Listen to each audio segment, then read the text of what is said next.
It's small in size and modest in hardware, but this little guy has some big heart. This is the ASUS TUF A14, and we're gonna tell you all about it right here, right now on Robeytech. We've seen a ton of laptops this year here at Robeytech, and just when we thought we were done seeing any more, this little guy showed up right in the nick of time. The ASUS TUF A14 is ASUS's answer for the gamer on the go who isn't looking to spend a ton of money on tech, but still wants to put in some time into their favorite games even when they're traveling. Big thanks to ASUS for sending us over the TUF A14 to check out. Let's get to know it a bit more and show you what it can do. The TUF A14 is lighter than the 16-inch MacBook Pro M3's 4.7 pounds or 2.14 kilograms, but not quite as thin and light as the ASUS ZenBook S14, which, mind you, doesn't have a discrete GPU like this one. In other words, even though this is a gaming laptop, it flirts with the idea of being thin and light. And at the time of creating this video, the A14 was available for around $1,400. Now, according to the product page, there is a second model, but we couldn't find it outside of a very specific retailer, Ant Online. And you know what? If you haven't heard of them until now, don't feel bad. We're just getting to know them too. Now let's go back to the laptop. As for CPU, the A14 has AMD's Ryzen AI 9 HX370 processor. Whew, that's a mouthful. Which we also get to see when we reviewed the ASUS ZenBook S14. As for the GPU, this is one of the places where the A14's modest hardware description comes in. This laptop is only available with an NVIDIA RTX 4060 mobile GPU, as well as the CPU's integrated Radeon 890M. Now, as for the display, the A14 has a 14-inch QHD Plus or 1600p IPS level display with a refresh rate of 165 Hz, and a color gamut that covers 100% of the sRGB color spectrum. This display is also G-Sync enabled, and while it may not be the most stunningly brilliant display we have ever seen on a laptop, it still looks really good for what it is. Speaking of more, we also wanted more system memory in this laptop. See, the A14 we have right here came with 16 gigabytes of LPDDR5X RAM with speeds up to 7,500 megatransfers. Now, that is incredibly fast, but it's important to point out that the RAM is actually soldered, which makes it fast, but the trade-off is that you won't be able to upgrade the RAM or add any later on down the road. Now, alternatively, there is that model that we mentioned that's sold through Ant Online for $1,800, which, I'll be honest, is a bit steep for an extra terabyte of storage and an extra 16 gigs of RAM, but we have seen it on sale for $1,400, which would be a no-brainer pickup if you were interested in this laptop at its MSRP. Now, speaking of storage, this A14 comes standard with a 1TB NVMe SSD, as well as an additional NVMe slot for another drive. This is user upgradable, but it does take a little bit of finesse, patience, and the right tools like a small Phillips head screwdriver, as well as some iFixit picks. Now, since we're removing parts off the chassis, let's talk about the A14's overall construction. This thing, for what it is and how much it costs, it feels really well built, to the point where we started calling it the Zephyrus Jr. It's thin, it's lightweight like the Zephyrus, and it just, you know what, honestly, it has a really nice profile to it. We also saw this with the ASUS ProArt laptops too, and if this is the future of laptops, honestly, we're kind of here for it. Now, when it comes to external connectivity, we're gonna go ahead and throw a list onto the screen here so we can make some comments on it. But if you want to, you can go ahead and feel free and pause so you don't miss anything. Now, for starters, ASUS gave us a surprising number of ports for being a smaller and thin light gaming laptop, especially that full-size HDMI port, which honestly came in super handy when we were shooting B-roll for our review of the ROG Swift OLED PG32 UCDP, as this A14 served as the second device for our picture-in-picture shots. The one corner that ASUS cut here, though, is Wi-Fi.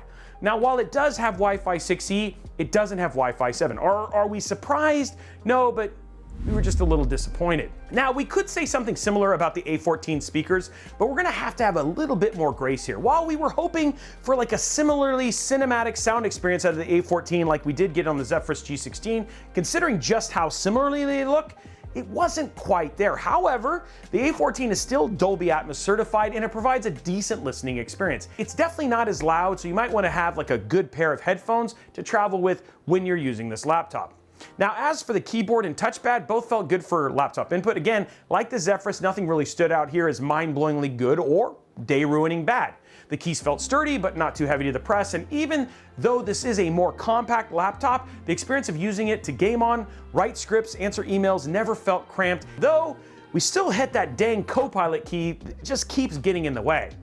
Now, as for power, the laptop has a 73 watt-hour battery and a 200 watt power supply. The power supply weighs just over a pound or 0.48 kilograms and measures about 6 inches or 155 millimeters long. For comparison, the A14's brick is slightly heavier than the brick that the Zephyrus comes with, but it's slightly smaller all around. We used the A14 during the Intel-sponsored ASUS PC DIY Day. This stream was nearly 4 hours long, and when we were done, the laptop still had over 50% of its battery life left. All right, anecdotal evidence aside, let's talk about the TUF Gaming A14's QHD or 1600p gaming performance. Now, starting with Cyberpunk 2077, we saw an average frame rate of 55 frames per second, which, keep in mind, this is at Ray Tracing Ultra with frame generation turned on. So we have a bit of a balancing act here with us pushing the GPU while utilizing technology to increase frame rates. Not terrible, but it's also not 100% ideal as it lands under 60 FPS on average. In Forza Horizon 5, the A14 gave us an average of around 78 frames per second. Not bad for sim racing, and again, this is with ray tracing and frame generation. We're north of 60 here, so we'll call that a win. In Modern Warfare 3 with single player FPS settings, the A14 averaged 85 frames per second. In Shadow of the Tomb Raider, the A14 averaged 110 frames per second. And next up, Tiny Tina's Wonderland averaged 80 frames per second. Now, moving on to competitive titles, because you know what, you can still play competitively on the go. So we were maximizing frame rates, which means Apex Legends gave us an average of about 152 frames per second. Back to Modern Warfare 3 for multiplayer FPS, the A14 averaged 146 frames per second. And finally in Fortnite, the A14 surpassed the screen refresh rate with an average of over 181 frames per second. Now, moving on to thermal performance, at idle, the A14's Ryzen AI 9 rested at an average of 39 degrees Celsius. Under full CPU load, the A14 averaged temperatures of 76 degrees Celsius. And finally, in our gaming benchmarks, the A14 averaged 68 degrees Celsius. And what about fan noise? How is the TUF A14 gaming acoustically? Now, when we looked at the numbers, we recorded the A14 running at 42.8 decibels while idle, but under load, it only hit 50.7. That is almost comically quiet when you compare it to the 68 decibels we saw from laptops pushing much harder hardware. Now, to bring this comparison a bit more down to earth, the sound levels of the ZenBook S14 were just 2 decibels higher under load, so about the same volume as a gentle rainfall or a quiet office. Now, one quick note for reference before we get too far ahead of ourselves. If you wanted to modify the A14's power settings or fan curve to be even quieter, you could do that through ASUS's Armory Crate. ASUS's one-stop shop for everything from firmware updates to RGB control to system management and more. It's a pretty powerful piece of software, and ASUS is pretty active with their updates, and even the system resources keep getting smaller and smaller. All right, it's time to answer the question. Do we recommend the TUF Gaming A14? Well, if you couldn't tell, we kind of love this thing. While it isn't perfect, there's a lot of things we love about it if you're someone who needs a compact, lightweight device that's powerful enough to run your favorite games to travel with, but power efficient enough to keep you running on battery while you're away from the plug. Since we spent so much time talking about the pros throughout the review, let's look back at the cons, while we've mentioned them along the way. Let's start with the lack of configurations available with the A14. We get it, this laptop isn't meant to compete with the ROG line of laptops, so we can excuse a lack of an RTX 4070 and above as options, but there's that whole pesky 16 gigs of RAM.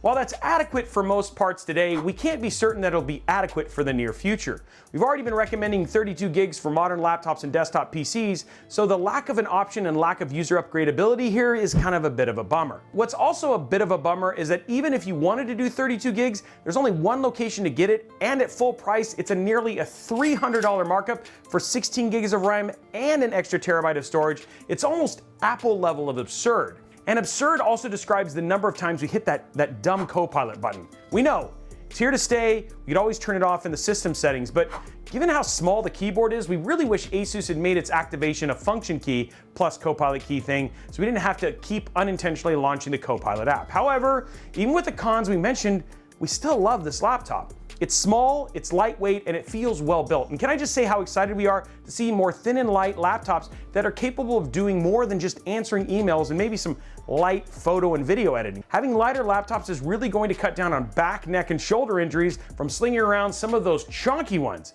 Overall, our user experiences for the A14 were great, whether that was doing office productivity work or gaming. Not only that, the option to add additional storage in a small form factor laptop is always great to see, especially if you're going to keep enough games on there to give yourself options while traveling. Now, is the A14 going to be a great laptop for Flight Sim or Indiana Jones? No, but will it play story-driven blockbusters and indie titles? Absolutely. And this is where the recommendation always comes down to you. There is no one-size-fits-all for basically any tech piece of hardware, so you need to decide. Now, we're always gonna wish for more graphics power, but the A14 isn't meant to be a desktop replacement. It's more of a rough and tumble sidekick ready to roll with you wherever the road takes you. And if there ever was a laptop that lived up to its name, it's the TUF Gaming A14. This 14-inch laptop pairs modest GPU and CPU together with a sturdy design to create a laptop that balances gaming performance with battery life. While it's priced higher than what we'd consider to recommend for budget laptops right now, we think that this laptop is one to keep an eye out for 2025. If the price drops to anywhere between $1,000 to $1,200, especially if it's the 32 gig version, the A14 is kind of a must buy. Now, if you're cool with the cons we brought up, there's a lot to love about the ASUS TUF Gaming A14. So those are our impressions of the 2024 ASUS TUF Gaming A14, but we want to know what you think. Let us know down in the comments below. While you're down there, while you're telling us all about how awesome or not awesome this laptop is, or whether my jokes are good enough or not, why don't you go ahead and slap that subscribe button, whip that like button, and ring that notification bell so that you get a notification each and every time we post a video like this right here in Robeytech. And if you want to continue the conversation, maybe this isn't the right laptop, but you have other thoughts and you want to find people to talk to it about, head over to our Discord server, discord.gg/Robeytech, amazing place to meet other tech and PC enthusiasts that love to have these conversations, and you know what? You might just make a friend. Also, make sure you follow us on all the other socials at Robeytech, absolutely everywhere. Thank you so much for watching this video. We look forward to seeing you on the next one.